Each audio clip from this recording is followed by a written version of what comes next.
Para ter acesso a esse audiobook completo, basta entrar em contato comigo e pedir para participar do nosso canal do Telegram. Para isso, leia o QR Code que está na tela, ou clique no link na descrição ou nos comentários desse vídeo. Por apenas R$ 10 por mês, lembrando que você pode cancelar a assinatura a qualquer momento sem problemas. Você terá acesso a esse e diversos outros audiobooks completos diariamente. Você também vai poder pedir qualquer audiobook que queira escutar e nós fazemos para você. Te esperamos por lá. Para os vários médicos e enfermeiros militares que enfrentaram o perigo para ajudar a salvar o máximo de pessoas possível. Agradecemos sua coragem e compaixão. Fronteira Tríplice, Norte da África. Não escuto o grito. A enfermeira escuta. A anestesista também. Estou concentrado demais, o tipo de concentração que só consigo manter dentro de um centro cirúrgico, com o externo aberto diante de mim, como este, e minhas mãos enfiadas no tórax do menino. Aqui é meu lar, meu escritório, meu santuário. Aqui eu fico zen. Mais gritos. Tiros. Helicópteros. Uma explosão. Doutor?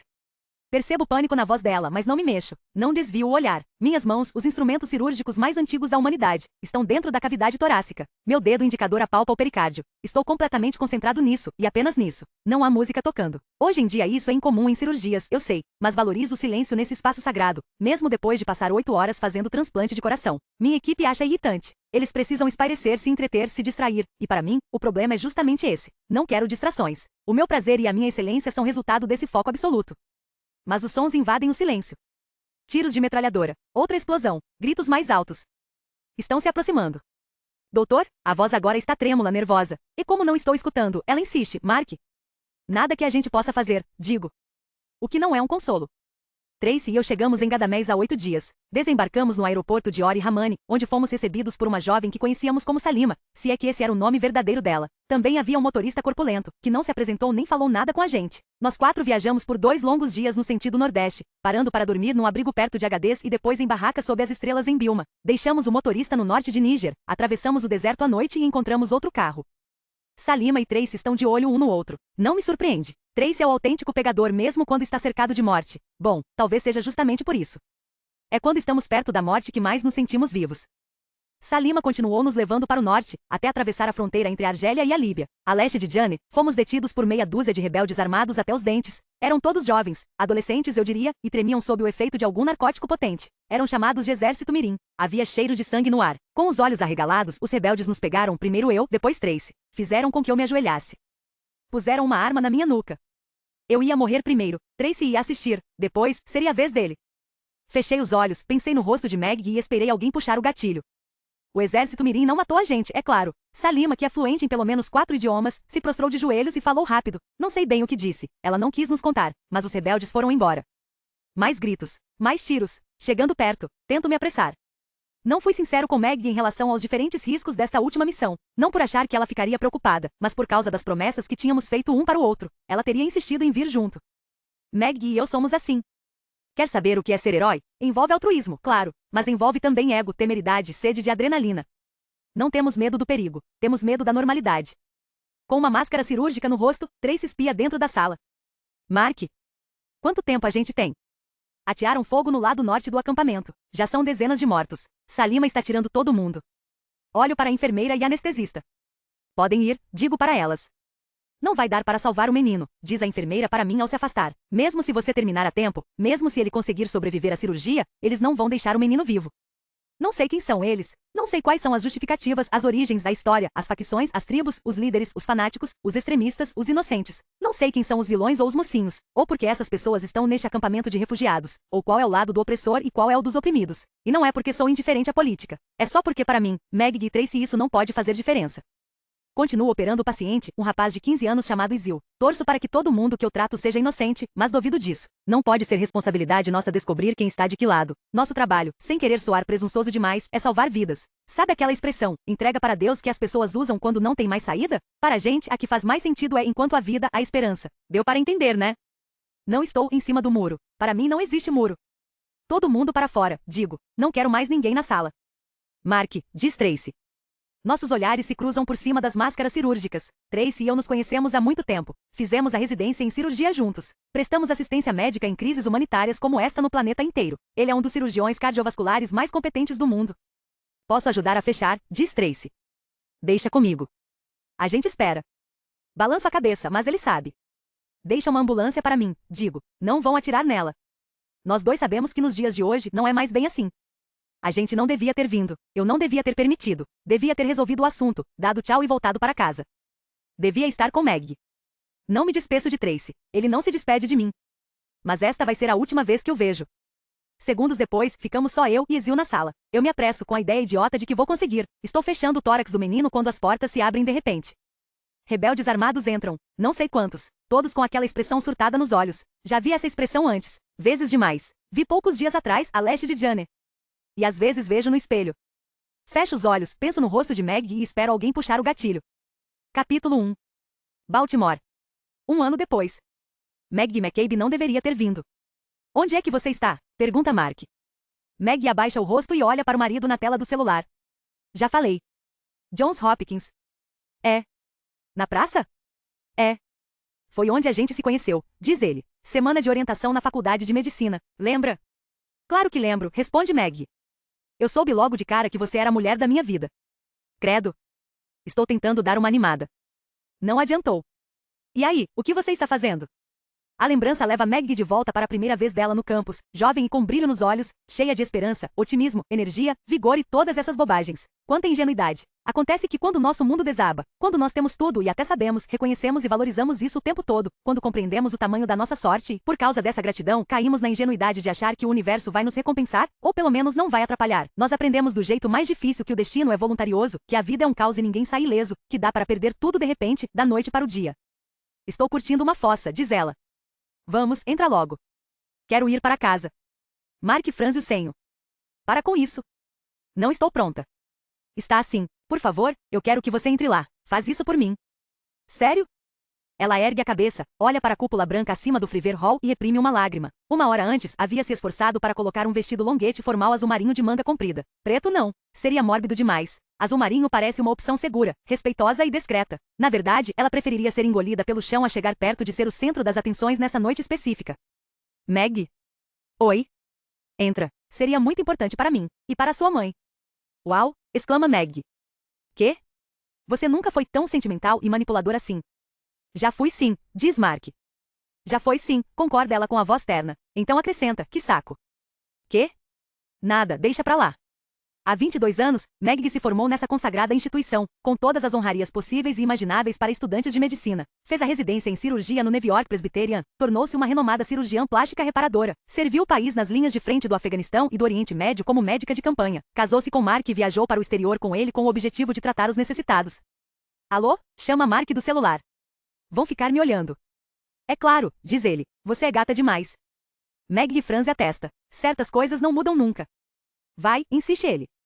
Ela aquece porque ele tem razão, e desliga. A capa do celular dela tem 2 personagens dos M&M's, o amarelo dando um buquê de flores para a verde. Mark lhe dera essa capa em parte como um presente genuíno, em parte como uma brincadeira. Meg e Mark. M&M Mark comprará também fronhas e almofadas dos M&M's. Ele achava uma gracinha. Meg achava uma grande cafonice, o que só o incentivara.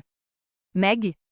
Ela leva um susto ao ouvir a voz e larga o celular dentro da bolsa. Meg se vira e encontra um antigo colega de turma, Leori Majid, dermatologista. A última vez que o viu foi há 5 anos no Nepal, quando ele foi ajudar Meg e Mark com um surto de hanseníase, uma doença mais conhecida como lepra. Ela e Leori acabaram trabalhando no mesmo hospital, e até no mesmo andar, então ele entendia muito bem as aflições atuais dela.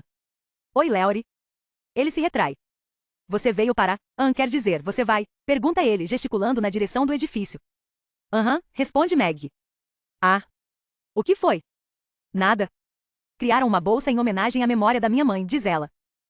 Fiquei sabendo. Foi por isso que eu vim. Beleza, tenho que ir, Mickey deve estar me esperando. Ele sai às pressas como se ela tivesse lepra, e Meg fica com vontade de berrar. Ela quer pegar o celular, ligar de novo para Mark e resmungar viu só, mas o telefone está dentro da bolsa e agora ela está um pouco irritada, então que se dane.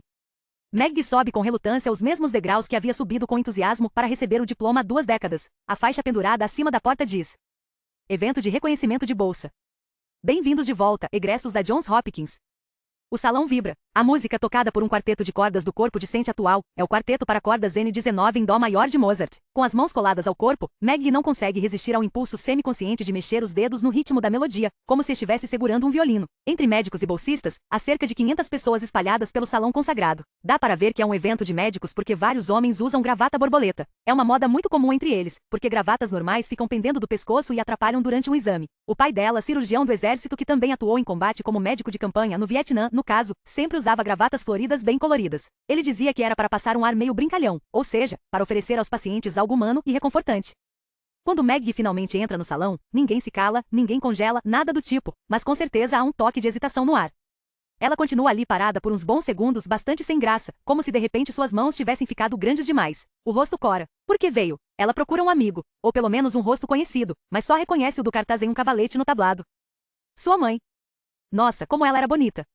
A foto que eles imprimiram fora tirada para o catálogo do corpo docente 5 anos atrás, o último ano da mãe dela como professora da instituição. Foi logo antes do diagnóstico, que ela escondeu das 2 filhas nos 3 anos seguintes, até finalmente ligar para Maggie na clínica nova deles em Gana. Vou contar uma coisa, mas você tem que me prometer que não vai voltar para casa. Seu trabalho é importante demais. Então Maggie prometeu e a mãe falou, e as duas choraram. Ela cumpriu a promessa até a irmã, Sharon, ligar e falar. Está quase na hora.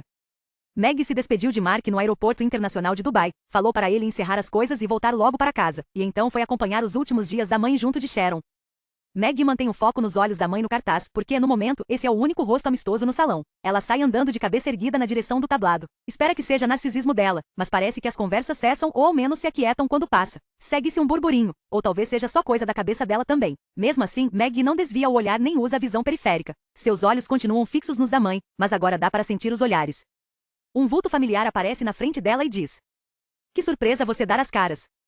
É Steve Sipner, vulgo ser viscoso, cirurgião plástico reparador que nem ela, mas, ainda bem, completamente diferente. Ele tem uma conta no Instagram com mais de 1 milhão de seguidores, cheia de fotos de antes e depois, e se diz encantador de peitos. Ela e Steve se formaram na mesma turma e participaram de um estágio em cirurgia sob a tutela do Dr. Evan Barlow. Steve é o tipo de cara que não consegue dar nem um bom dia sem insinuar um duplo sentido nojento, por isso o apelido. Ele agora mora em Dubai e, segundo o perfil do Instagram, virou especialista em influenciadoras ambiciosas interessadas em incrementar os números nas redes sociais, na vida e no tamanho do sutiã. É bom, eu sou surpreendente, diz Maggie.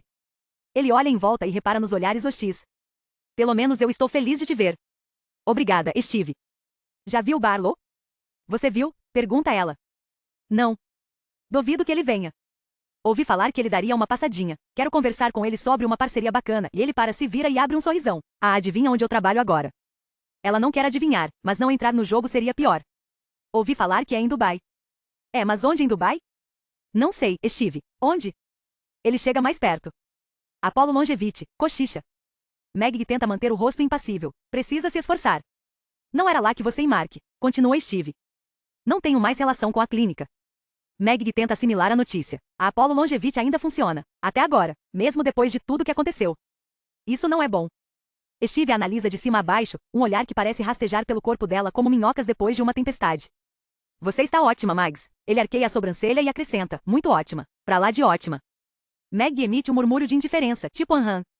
Toda tonificada em forma, continua Steve, flexionando um bíceps para enfatizar o elogio. Você faz o quê? Musculação? Pilates? Sobrancelha arqueada de novo. Dá uma suada gostosa na yoga? Ela balança a cabeça. Essas cantadas já funcionaram com alguém, Steve?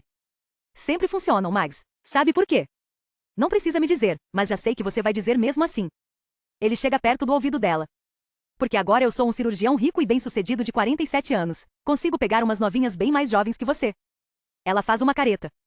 Você falou novinhas mais jovens mesmo? Você não é melhor do que eu, diz ele. E em um sussurro cruel acrescenta, não mais. E então ser viscoso se afasta. O rastro gosmento que deixa vai até uma aglomeração de antigos colegas de turma deles no canto direito. Maggie conhece todo mundo, mas quando olha naquela direção, estão todos agrupados e se esforçando ao máximo para fingir que não a viram. Uma parte dela está furiosa e com vontade de confrontá-los, mas outra mais forte e mais honesta. Se pergunta se ela também estaria naquele grupinho de olhares esquivos se fosse outro colega passando por esse constrangimento. Dane-se. Maggie vai direto para o meio do grupo. Oi, pessoal, cumprimenta. Silêncio. Ela olha para cada um dos rostos. Ninguém a encara. Stephanie, diz Maggie para uma antiga amiga que está com os olhos grudados no champanhe como se a taça guardasse algum segredo. Como está Olivia? Olivia é a filha de Stephanie. Ah, está bem. Minha carta de recomendação ajudou? Meg sabe que ajudou. Havia escrito a carta 1 ano atrás, quando seu nome abria portas em vez de fechá-las. Já sabe que Olivia passou, claro, mas no momento ela não está a fim de dar colher de chá para ninguém. Stephanie, insiste. Antes que Stephanie responda, Bonnie Tillman, outra colega, segura o cotovelo de Meg. Podemos dar uma palavrinha em particular, Meg. Bonnie é oftalmologista em Washington e também, sempre vai ser, a representante de Sente. O cabelo dela é um capacete moldado com laque. Ela abre um sorriso falso. Precisa se esforçar bastante para sustentá-lo. Dizem que são necessários 17 músculos para sorrir e 43 para fazer tromba. No caso de Bonnie, é o contrário. Elas saem por uma antiga porta dupla de vidro que dá para uma varanda. Todo mundo lamenta suas dificuldades recentes. Começa Bonnie com uma voz que só soaria mais condescendente se passasse por uma intervenção cirúrgica. Mas isso não apaga o que você fez. Meg não fala nada. Este evento, continua Bonnie, é para médicos de prestígio. É para egressos. Você entendeu. Silêncio. Seu registro profissional foi cassado, prossegue Bonnie. Suspenso, corrige Meg. Está sob análise. Ah, então você é inocente? Meg não fala nada.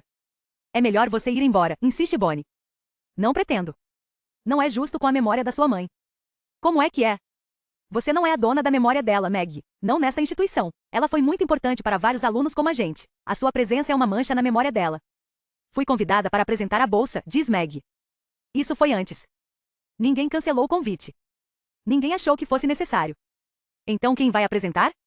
Bonnie se impertiga. Ué, você? A diretoria achou melhor. Mas minha mãe sempre te achou uma vaca metida e arrogante, Bonnie. Bonnie arregala os olhos como se tivesse levado um tapa. O quê? Meg não fala nada. Bonnie se recupera. Seja como for, diz ela, é melhor você ir embora. Sua presença aqui é uma mancha para a reputação da nossa turma. Bonnie se vira e vai embora. Meg fecha os olhos por um instante, em seguida encara o vazio. Bonnie? A mulher para e se vira de novo para Meg. Minha mãe nunca falou nada disso. Desculpa, não foi justo. Ela sempre falou bem de você. Foi uma boa decisão te chamarem para apresentar a bolsa. Bonnie engole em seco. Vou me esforçar, prometo. Ela deixa Meg sozinha na varanda. No lado de dentro, alguém começa a tilintar uma taça de champanhe com um garfo para chamar a atenção dos presentes. O barulho diminui. Alguém pede ao público que chegue mais perto para a apresentação começar. Meg continua na varanda. Bonnie tem razão. Ela não devia ter vindo. Meg olha para o jardim. Atrás dela, alguém fecha a porta de vidro, e ela para de ouvir o que acontece no salão. Tudo bem. Sente-se tentada a enfiar a mão na bolsa e ligar de novo para Mark, mas isso é uma muleta, o que a faz se sentir pior. Oi, Meg. O homem usa um terno azul cobalto feito sob medida e uma gravata com um nó tão impecável que deve ter sido o resultado da providência divina. Seu cabelo é grisalho, partido para a esquerda com perfeição. Foi colega de turma da mãe dela. Meg fora convidada para sua festa de aniversário de 70 anos pouco tempo atrás, e só não pôde ir porque estava no exterior. Oi, Dr. Barlow. Faz tempo que você não é mais minha aluna, Meg. Não dá para me chamar pelo primeiro nome? Não, acho que não consigo. Evan Barlow sorri. É um sorriso bonito. Ele tem uma aparência, nas palavras de um colega viscoso, toda tonificada e em forma. Meg quase pergunta se ele soa gostoso na yoga. O médico dirige o Barlow Cosmetic Center, que talvez seja a clínica de cirurgia estética mais prestigiada e discreta do país. Quando celebridades querem fazer retoques sem que ninguém saiba, é em Evan Barlow que elas confiam. Eles ficam lado a lado olhando para o campus. Sabe que essa é a primeira vez que venho aqui desde que me formei? Diz ele. Sério? É. E por que o senhor veio? Adivinha? Minha mãe? Eu era apaixonado por ela, sabia? Não, não sabia. Ela e seu pai já faleceram, então agora eu posso admitir. Achei que vocês tivessem namorado só por algumas semanas. Foi no nosso segundo ano, mas ela partiu meu coração. Meg franze a testa. O senhor não se casou 3 vezes? 4, responde ele. E sua esposa atual não tem tipo 30 anos? 32, diz ele, abrindo as mãos. Viu o que um coração partido faz com a gente?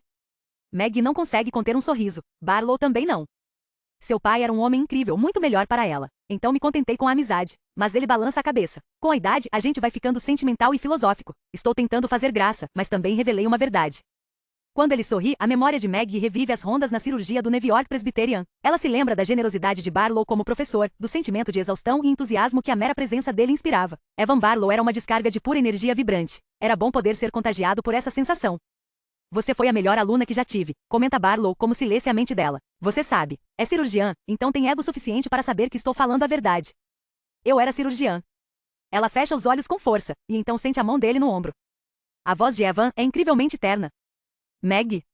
As lágrimas ardem nos olhos dela. Desculpa. Não tem problema. Eu decepcionei o senhor. Ela abre os olhos, e a ela também. Não foi preciso dizer quem era ela. Que nada, diz ele. Desculpa, não quis soar condescendente. Você decepcionou sim. Não vou mentir. Você pisou na bola. Feio. Foi por isso que eu vim. Não entendi. Não preciso de uma cerimônia de inauguração de bolsa para celebrar a memória da sua mãe. Tem um jeito muito mais prático de fazer isso. Barlow levanta a mão como se estivesse se rendendo. Acho que não me expressei direito. Vou começar de novo. Vim aqui hoje para falar com você. Comigo? Por quê? Preciso pedir um favor. Como ele faz uma pausa, Meg diz. Pode falar. Quero que você venha me ver no trabalho segunda-feira. Segunda agora? É, às 10 da manhã. Agora existe um Barlow Center em Baltimore? Não, mas talvez exista no futuro próximo. Por enquanto só em Palm Beach, Los Angeles e Nova York. Quero que você vá a Nova York. Vou mandar um carro particular te buscar, e reservei uma suíte no Aman. Não entendi. Por que o senhor quer que eu vá a Nova York? Não posso dizer. Por que não? É que não cabe a mim. Meg faz uma careta. Então cabe a quem? É uma oferta intrigante. É só isso que posso dizer. Não tenho mais registro profissional. Eu sei, a oferta é um pouquinho. Barlow olha para o alto, como se estivesse procurando uma palavra melhor, mas acaba dando de ombros. Atípica, diz por fim. E o senhor não pode falar o que é? Não, não posso. Ela pensa um pouco. Não me leve a mal, Dr. Barlow, mas isso é um pouco esquisito. Eu sei. Aliás, é mais do que esquisito. É, reconheço. Olha, eu sei que você e Sharon estão passando por um aperto financeiro sério. Como o senhor sabe? Mas vou te dar um cheque de $20.000, só para você ir até lá. Ele põe a mão no bolso do terno, tira uma caneta e... Isso é um talão de cheques? Pergunta ela. É. Estamos em 1987? Quem ainda anda com talões de cheques? Barlow não consegue conter um sorriso. Eu queria estar preparado. Ele começa a escrever no cheque. Não precisa fazer isso, diz ela. Preciso sim. Você deveria ser remunerada pelo seu tempo. Não, insiste ela com um pouco mais de firmeza. Vou repetir, o senhor está agindo esquisito. Eu sei. Ele guarda o talão de volta no bolso. Você confia em mim, Meg? A verdade é que ela não confia mais em ninguém. Bom, em quase ninguém. Só mais uma coisa, diz ele. O quê? Prefiro que você não comente com ninguém sobre isso. Tenho que falar com a minha irmã. Seria melhor se não falasse. Eu moro com ela. Não posso ir do nada para Nova York. Claro que pode. Ele dá um cartão para ela. Vou mandar alguém entrar em contato para combinar sobre o carro. Prefiro pegar o trem, diz Meg. Se você acha melhor, vai ter uma reserva no seu nome no Hotel Aman da Rua 57 a partir de amanhã à noite. Depois a gente se fala para combinar os detalhes para segunda. Meg pega o cartão de visita com impressão em alto relevo e o observa. O Dr. Evan Barlow dirige uma das clínicas de cirurgia estética de luxo mais bem-sucedidas do mundo. Ele tem um patrimônio milionário, e isso está na cara. Ela tenta interpretar a expressão no rosto dele. É tranquila, profissional, elegante e cheia de imponência. Mas será que ela também vê medo? Que história é essa, Dr. Barlow? De verdade? Não posso falar mais do que isso, Meg. É pegar ou largar. E se eu largar? Ele dá de ombros. Foi bom rever você. Barlow dá um beijo no rosto dela e vai na direção da porta. Como o senhor sabia que eu viria hoje? Pergunta ela. Alguma coisa surge no rosto dele, algo que ela não consegue decifrar. Ele balança de leve a cabeça e vira a maçaneta. Você vai ficar sabendo de tudo na segunda, diz Barlow, e volta para dentro do salão. Capítulo 2. Você vai enrolar, mas a gente sabe que vai acabar indo, diz Mark. Ele tem razão, de novo. Meg está atravessando a faculdade. Ela ficou ali por tempo suficiente para não passar a impressão de que tinha sido escorraçada, mas assim que os discursos acabaram e as pessoas voltaram a interagir, saiu de fininho. Então, continua Mark, o que você acha que o Dr. Barlow quer? Eu ia te perguntar a mesma coisa, diz Meg. Deixa eu fazer uma pesquisa rápida sobre ele. Eita! O quê? Você sabia que Evan Barlow está na lista de médicos mais ricos da Forbes? Meg faz uma careta. A Forbes tem uma lista de médicos mais ricos. É os 100 mais ricos. E Barlow está nela? É o número 42, patrimônio estimado em quase $1 bilhão. Ele ganha isso como médico? Não, ele ganha como, sei lá, acho que dá para chamar de empreendedorismo em medicina. A Barlow Cosmetics é uma marca importante. Cirurgia plástica ainda é o carro-chefe, mas eles entraram no mercado de soluções caseiras e produtos de beleza. Que ironia! O quê? Nenhum dos médicos mais ricos fez fortuna atendendo pacientes. Só com remédios, seguro ou patentes. Alguns mexeram com biotecnologia, forçando os limites da medicina, segundo o slogan. Então o que o Dr. Barlow quer comigo? Na tela pequena, Mark dá de ombros. Ele era seu professor preferido, né? Era. Seu mentor, íntimo da sua família. Meg faz que sim. Ele me falou hoje que sempre foi apaixonado pela minha mãe. Então talvez seja isso. Ele só quer quebrar o seu galho. Como? Com o emprego na Barlow Cosmetics. Mas eu perdi o registro profissional. Não posso operar. Ainda daria para você trabalhar com outras coisas. Tipo o quê? Eu só sou boa em uma coisa. Meg vê o sorrisinho malicioso no rosto de Mark. Ela dá um suspiro e revira os olhos. Deixa de bobeira. Mark sorri. Quê? Nem vem. Você só é boa em uma coisa, é? Para. está bem, diz ele, levantando as mãos como se jogasse a toalha. Mas o mais provável é que Barlow tenha ficado sabendo da sua situação e queira ajudar. De cabeça baixada e com os olhos grudados na tela, Meg quase esbarra num grupo de estudantes que vinha na direção contrária. Um deles resmunga sobre ela olhar por onde anda, e ela faz um pedido sincero de desculpa, porque também odeia gente que anda de cabeça baixa e com os olhos grudados no celular. O que mais você achou? Pergunta Meg. Ele abriu o primeiro Barlow Cosmetic Center 17 anos atrás. Dizem que representa a vanguarda da inovação. Qual é a diferença? Pergunta Meg. Quê? Eles sempre falam isso nos anúncios. Vanguarda da inovação. Não é redundante? Inovação tem a ver com as ferramentas ou plataformas mais recentes e avançadas de determinada área. Vanguarda tem a ver com as melhores tecnologias ou técnicas de métodos mais modernos. Meg faz uma careta. Você acabou de pesquisar isso. Foi. Ele não era bilionário quando a gente estava na Colômbia, diz ela. Ele trabalhava com lábio leporino e fenda palatina, queimaduras, cirurgia reparadora. Atendia quase sempre os desfavorecidos. Que nem você, diz Mark. Meg balança a cabeça. Que nem a gente. Eu nunca fiz lábio. Você entendeu. Entendi. Enfim, ele deve ter deixado tudo isso no passado. Acho que agora Barlow se concentra em implantes de mama e plástica facial. Tem poucos detalhes sobre a clínica dele. Ele tem uns clientes famosos, diz ela. A descrição deve ser uma exigência. Deve ser. Ela pensa um pouco e conclui. Por que não? Viu ser viscoso. Ele deu em cima de você? Deu, mas agora ele consegue pegar novinhas mais jovens. Novinhas mais jovens? Pelo visto é assim que se fala. Ele disse que está trabalhando na Apollo Longevity. Como Mark não reage, ela insiste. Achei que tivesse fechado. Ela continuou com a missão original, longevidade, reposição sanguínea, ozonioterapia, regeneração celular, células-tronco, autoemoterapia. Ele sorri, tudo vanguarda da inovação. E não tem mais o Old Cures? A Old Cures acabou, Meg. É mesmo, simples assim. Verdade, diz ela, eu sei. Então, quando você vai para Nova York?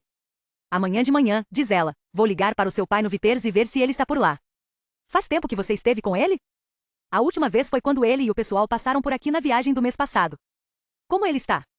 Você conhece o Costeleta, diz Meg. Mark aguarda em silêncio. Ele está bem, mente ela. Meg dobra a última esquina. Mais adiante fica a casa de estilo colonial com telhado assimétrico em que ela cresceu e onde agora mora com a irmã, Sharon, e o sobrinho, Collie. Meg? Oi? Estou com um mau pressentimento. Ela para. Em relação à conversa com Barlow? Ela sente um calafrio. Por quê? Nada, quer dizer, nada concreto. Só um mau pressentimento? Mas você não dá muita bola para pressentimentos, diz Meg. Sem resposta. Quando Meg vê o sobrinho sair da casa, aperta o ícone vermelho de desligar e enfia o celular no bolso. Collie abre um sorrisão ao ver a tia. O garoto teve um ano difícil, morte, divórcio e dívida demais para um adolescente de 15 anos, mas sempre recebe a tia e a mãe com um sorriso. Meg não sabe se é sincero. Ela desconfia que não. Collie é tão gentil e sensível que deve compreender o estresse que a mãe e a tia estão sofrendo e faz de tudo para não piorar as coisas. Oi, tia Meg. Ela retribui o cumprimento. Ele começa a andar na direção dela com uma ginga charmosa. Ela sente um aperto no coração pela humanidade daqueles movimentos, pela vulnerabilidade da juventude. Como a sua mãe está? Pergunta Meg. O rosto dele se fecha. Ela está na mesa da cozinha de novo. Vai ficar tudo bem, diz Meg. E acrescenta, ela vai ficar bem.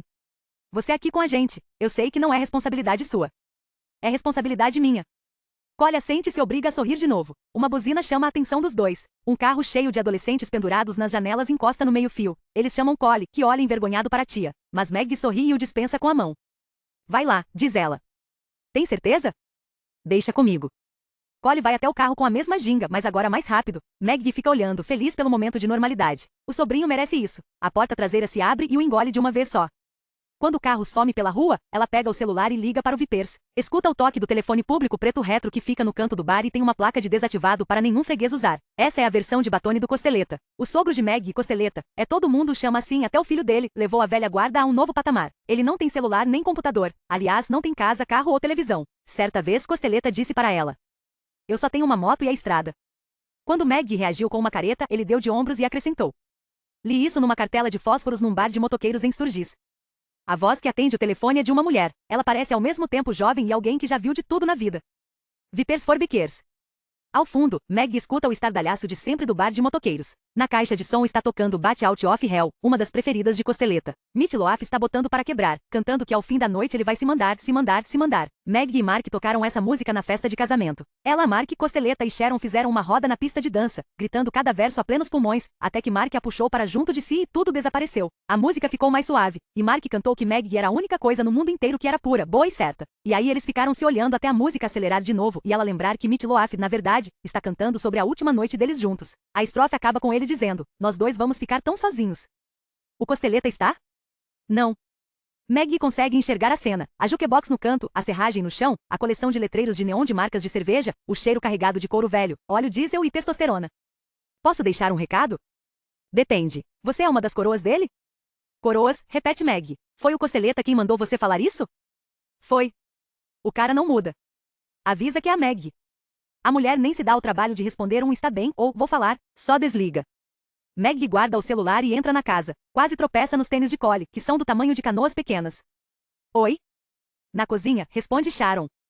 A casa está presa em algum momento da... Meg nem sabe de qual época. Década de 1970? De 1980? Quando a gente cresce numa casa, nunca sabe o quanto ela é datada, e claro que isso não é um problema. As cortinas bege esverdeadas têm umas borlas pesadas demais. Os tapetes persas de estampa complicada estão puídos. O velho armário de cacarecos, como a mãe delas chamava, tem dezenas de pequenos porta-retratos prateados com a maioria das fotografias em preto e branco, além de bibelos cafonas tipo bonequinhos de porcelana, um menino numa macieira, uma menina com guarda-chuva, esse tipo de coisa. Pelo que Meg sabia, eles existiam desde sempre. Ela não se lembrava de os pais terem comprado, colocado ou tirado algum, ou mesmo mudado qualquer coisa de lugar. Nenhum dos cacarecos parecia ter grande importância para eles. Os pais nunca disseram de onde os bonequinhos vieram, mas Meg presume, pelo que conhece deles, que foram presente ou herança. As opções eram guardá-los no porão ou dentro do armário de cacarecos.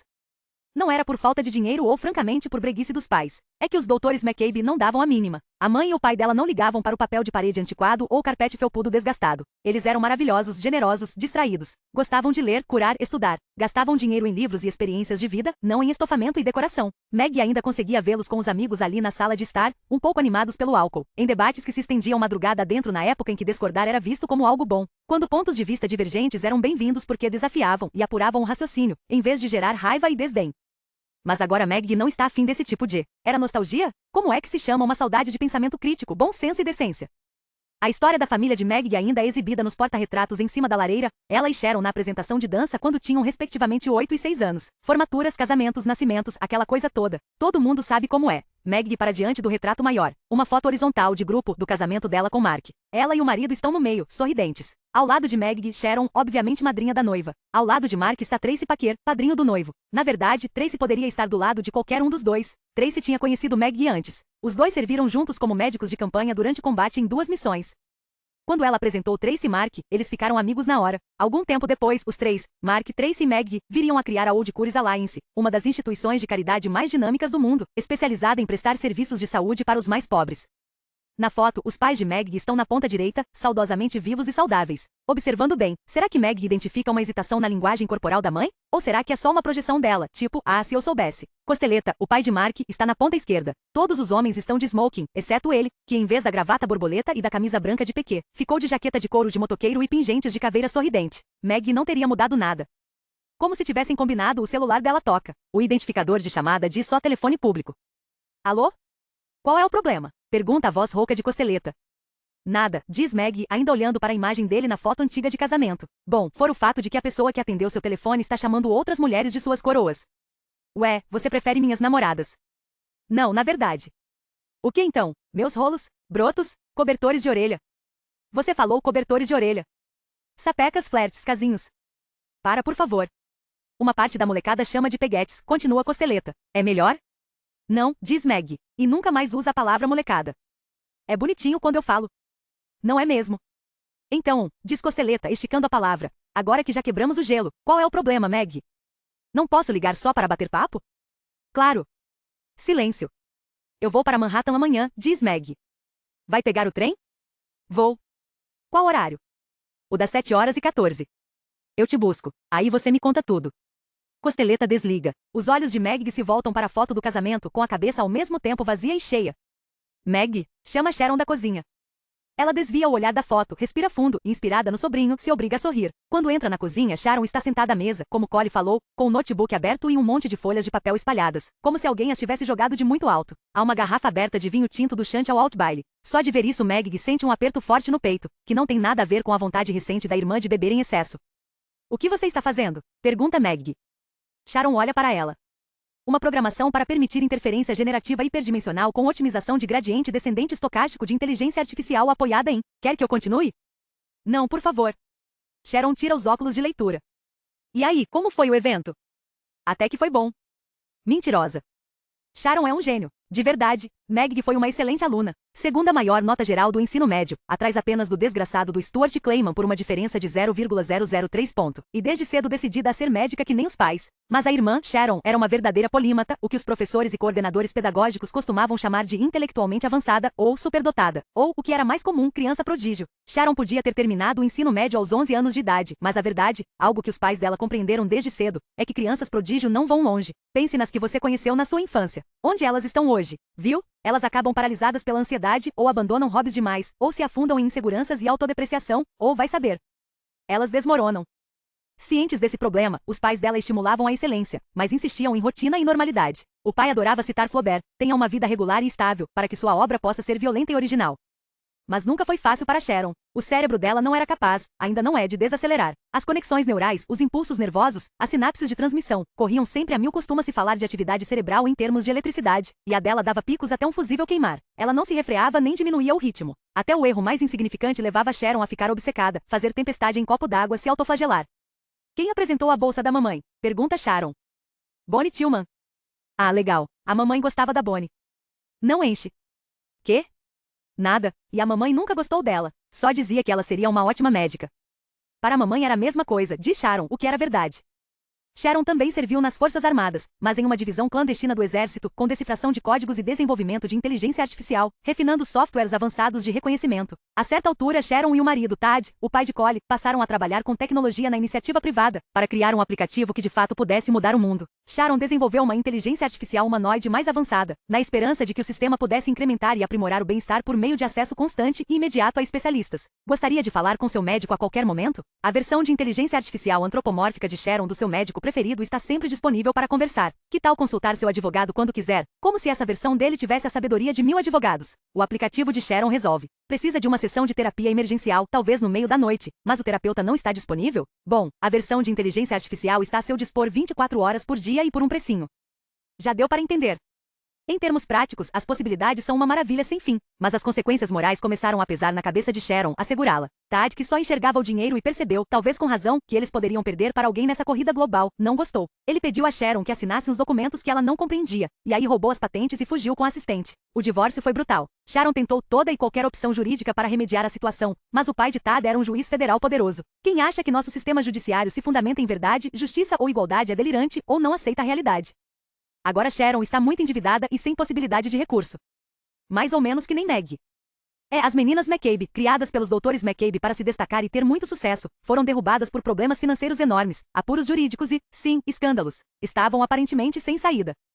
Exceto talvez, quem sabe, pelo antigo mentor de Meg em Nova York. Fala a verdade, diz Sharon. Como foi lá no evento? Muitos alunos adoravam a mamãe. Estou falando de você. Ah, Meg pensa por um instante. Uma merda. Sinto muito, diz Sharon. Tudo bem. Mas não é nenhuma surpresa. É verdade, diz Meg. O Dr. Barlow estava lá. Ah, deve ter sido bom revê-lo. Foi, diz Meg. Ele me disse que era apaixonado pela mamãe. Aposto que não era o único. Quê? Nada, diz Meg e balança a cabeça. Ela passa os olhos pela papelada na mesa. Não são de pesquisa científica. São contas. Isso aqui é o quê? Sharon coloca de novo os óculos meia-lua de leitura e olha por cima das lentes. Estou calculando nossas opções financeiras. E temos que vender a casa. Ainda não. Mags, é só uma casa. Você entende, né? Um objeto inanimado. Uma entidade corpórea. Matéria inerte. Madeira, tijolos, cimento. Não é. A mamãe e o papai. Termina ela pela irmã. Eu sei. Olha, vou para Nova York amanhã. Depois que eu voltar a gente conversa. Isso chama a atenção de Sharon. Vai fazer o que em Nova York?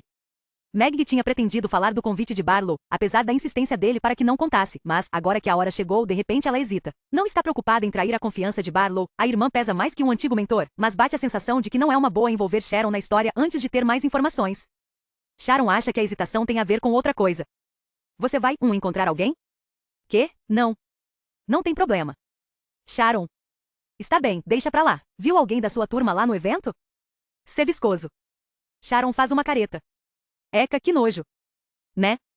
Então por que você vai para Nova York? Vou ver o Costeleta. Sharon crava os olhos nela. O que mais?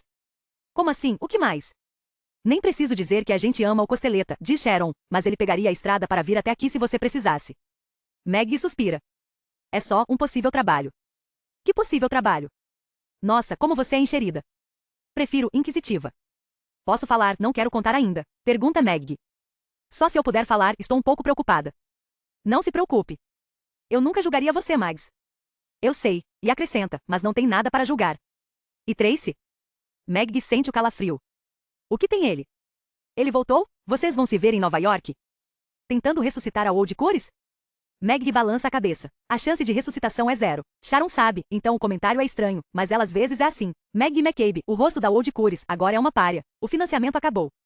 Mudando de assunto, Sharon solta um suspiro demorado. Eu me cadastrei num aplicativo de namoro. Que bom, até que enfim. Se chama Melody Cupid, combina as pessoas pelo gosto musical. Meg cobre a boca com a mão.